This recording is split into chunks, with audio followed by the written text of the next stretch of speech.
I'm reporting from the UK, where Keir Starmer is at the centre of a brewing storm with none other than Donald Trump. Yes, Starmer will be making an appearance tonight, but what do people really think of him? Some of his colleagues in government stand by him on principle, but others, not so much. Interestingly, when Donald Trump was asked about Keir Starmer, his response was telling. It was clear he hasn't forgotten or forgiven the barrage of insults Starmer and his Labour Party hurled his way. From branding Trump a sociopath, a tyrant, a racist, and even a sad little man, Labour made no secret of their disdain for the former and now returning US president. And Trump? Well, he's not the kind of man to let things slide. He's out for payback. Even before officially stepping back into the White House, Trump made his stance known. Unlike other world leaders, such as Italy's Prime Minister, Starmer was conspicuously left off the guest list for Trump's inauguration. Breaking from tradition in this way sent a clear message. Keir Starmer is not welcome. So, how did Starmer end up in this diplomatic disaster, and what does Trump intend to do about it? Let's break it all down. Starmer assumed he could publicly ridicule and defy Trump without facing repercussions. Perhaps he believed that the so-called special relationship between the UK and the US would endure regardless of who was in charge. But Trump isn't known for playing by the old rules.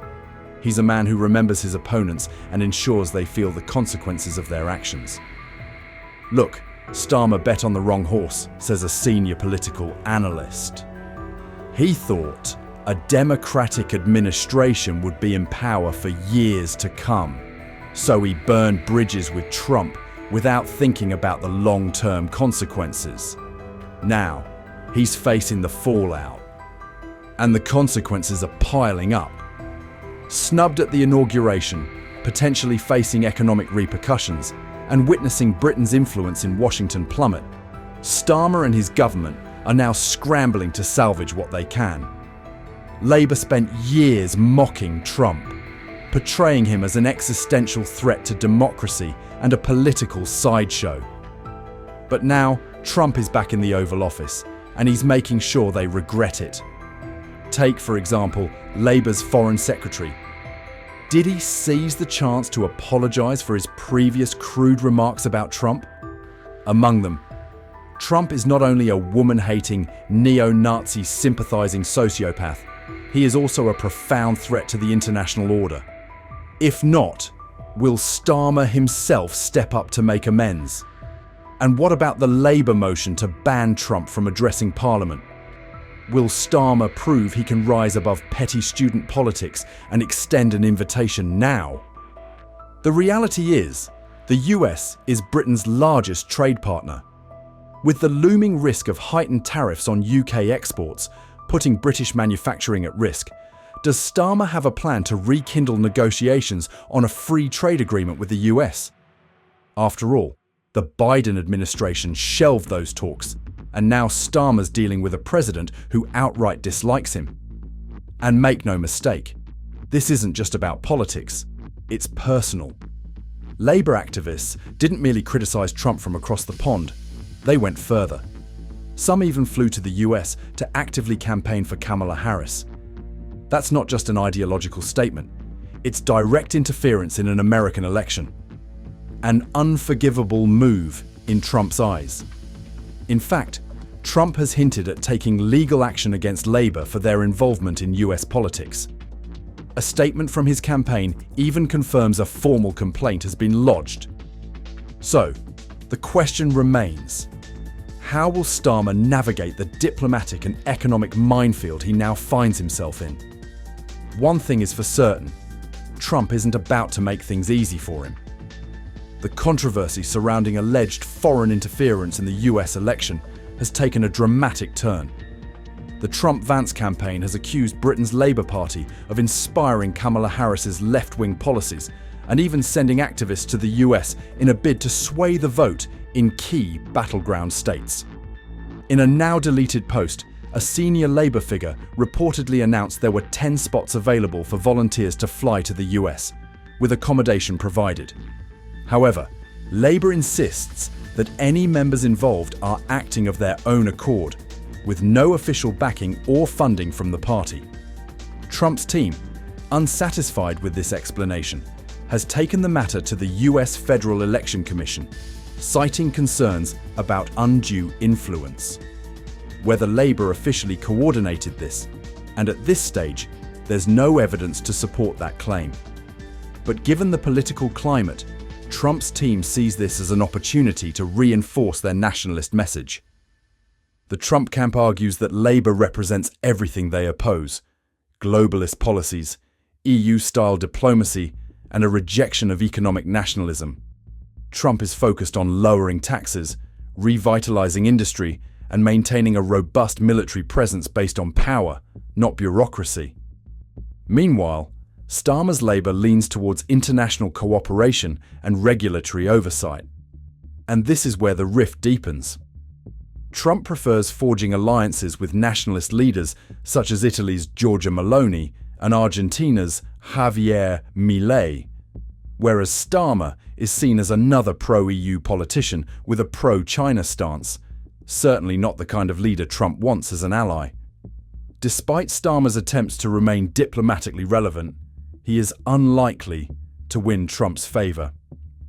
In an official statement, the UK government extended its congratulations to Trump on his inauguration as the 47th President of the United States, highlighting the deep-rooted bond between the two nations. For centuries, our relationship has been built on cooperation and shared security, the statement read, reaffirming Britain's commitment to transatlantic unity. Since their initial meeting in last September, both leaders have discussed strengthening UK-US ties, with ambitions to deepen economic and security collaboration. The UK hopes to maintain a constructive relationship with Washington, navigating the challenges ahead while seeking mutual prosperity. However, for Starmer to be taken seriously by Trump, some argue he would need to align more closely with Trump's expectations, potentially at the cost of UK autonomy. A former government insider remarked, "I was in office when Trump first took over, and let me tell you, this is just the beginning. His administration is relentless. If Starmer thinks he can set his own course without getting caught in Trump's whirlwind, he's in for a shock. The coming months will be a test of diplomatic skill. Can the UK maintain its close alliance with the US without being overshadowed by the force of a second Trump presidency? One thing is certain, this story is far from over. There were moments in Downing Street when chaos reigned, and one of the most surreal was when Donald Trump would casually stroll onto the White House lawn, glance at the cameras, and announce something along the lines of, "Oh, something's happened in the UK. I'd better give Theresa a call." And, like clockwork, the phone in the Prime Minister's office would start ringing. You can almost hear the collective groan from number 10. Oh, not again. Meanwhile, in Washington's inner circles, Starmer's choice for the UK ambassador, Peter Mandelson, was being quietly mocked. To many, his name is shorthand for a world of elitist, globalist politics, the very establishment that Trump and his allies want to dismantle. The message couldn't be clearer. Trump's America doesn't take Starmer's Britain seriously. And this is only the beginning. For Trump, the disdain isn't just symbolic, it's strategic.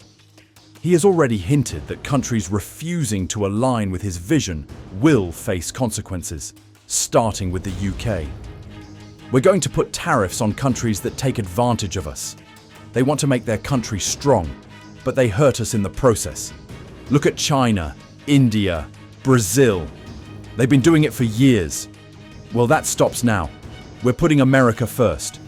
Always. This isn't just bluster. Trump's economic team is gearing up to impose aggressive trade terms on Britain, fully aware that Starmer has little leverage in Washington. Labour's open-door attitude to China makes the UK an easy target for US economic retaliation.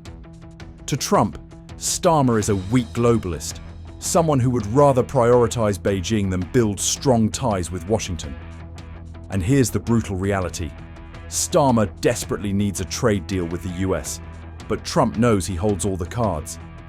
If Starmer wants to avoid economic turmoil, he'll have to accept humiliating terms.